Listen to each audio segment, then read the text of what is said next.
Het lijkt wel een beetje alsof je je stem aan het kwijtraken bent.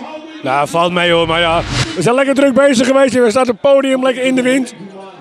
Af en toe een beetje, maar goed, het is zo vroeg hè, we waren heel vroeg. Dus dat gaat goed, lekker een bakje koffie en dan komt het voor elkaar.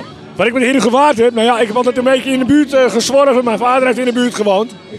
In Egmond, dus heb ik altijd wel een beetje hier in de omgeving, Alkmaar, altijd gezellig. Dat betekent dat je nog steeds al vrienden hier hebt zitten, zeg maar.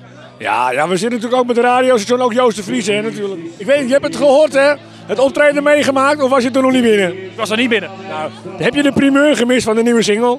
Maar goed, maakt niet uit. Lekker heet het liedje. Komt na de WK, komt hij uit. En dan gaan we kijken wat er gaat gebeuren. Ja, lekker. Ergens op gebaseerd? Ja, op de liefde. Hè. Lekker met de liefde en dan komt het goed. Ja, hoe is het met je liefde? Met mijn liefde helemaal goed. Ik bedoel, aanwezig, kan je. Goedemorgen. Net naar de WK, dat kan natuurlijk heel breed zijn, hè? Het kan nog even duren. Ja, in ieder geval na 13 juli. Dus we moeten even de finale afwachten. Ja, je wacht echt het hele WK wacht je af.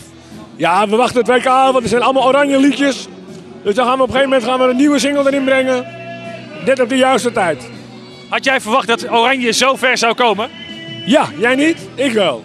Komen we nog helemaal naar de finale. Ja, maar jij wordt 5-1 tegen Spanje. Dus je doet weer een 3-2. En de laatste wedstrijd was ook helemaal gezellig, dus komt goed. Het is gewoon helemaal lekker. Lekker.